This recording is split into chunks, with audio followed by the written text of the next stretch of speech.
굴대기 가렸어. 자, 아무리 해도 이렇게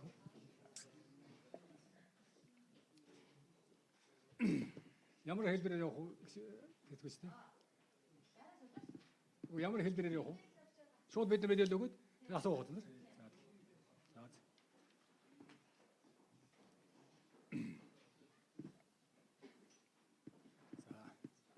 Ярьж байгаа гэдэг. За. Өнөөдөр та бүхэнтэй уулзаж нэг жилийн талаар мэдээлэл өгөх ёстой гэж үзсэн. Монгол Улсын ерөнхий сайд Эрдэнэбаатарын санаачлагаар Улаанбаатар хотын гэр хорооллын шөнийн хэвлэлийн цахилгааныг үнийн тэглэх асуудлыг засгийн газар хэлцээд за мөн эрчим хөсөл хорооны 12 дугаар сарын 28-ны өдрийн 248 тоод тогтоолоор энэ асуудлыг шийдвэрлэж хэрэгжүүлж байна. Улаанбаатарын утааны хэмжээ ихснээс болж эрүүл мэндийн байдал бусад үйлчлэгээнд алдрыг амьдрал нөлөөлж байгаа учраас ийм арга хэмжээ явах хэрэгтэй гэж засгийн газраас үзсэн. Энэ шийдвэрийг засгийн газрын шийдвэрийг хэрэгжүүлэх зорилгоор олон талаас нэрлэлцэж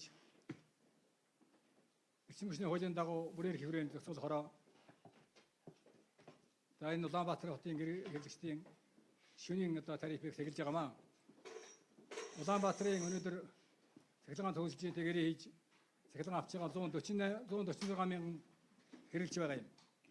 Гэр хорооллын. За эдгээр хэрэглэгчдийн бүгдээрэнд нь энэ хөнгөлт бол үйлчлэх юм аа.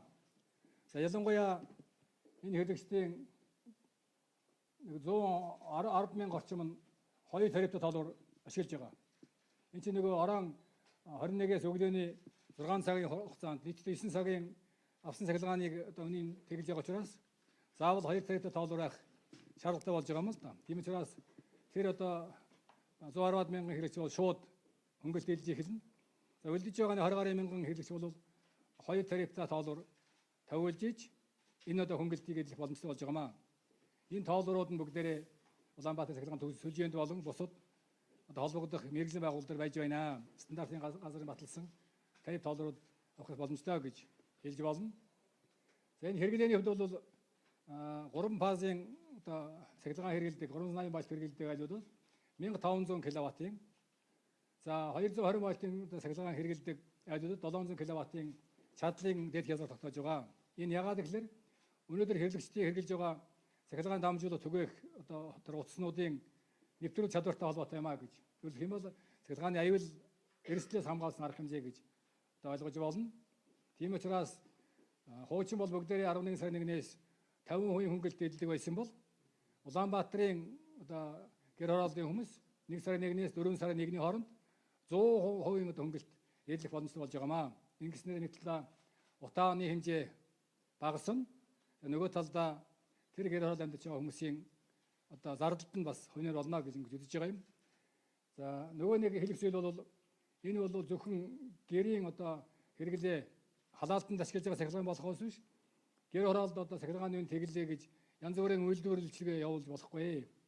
Тэгэх юм бол нөгөө цахилгаан дамжуулах уснуудын ачаал хэтэрч эрсдэл галын аюул таах учраас нэг анхаарах ёстой гэдгийг нэмж хэлэх нь зүйтэй гэж бодож байна. За энэ бол хуучин 15 аймгийн тийм ээ нийт гэр хорооллын цахилгаан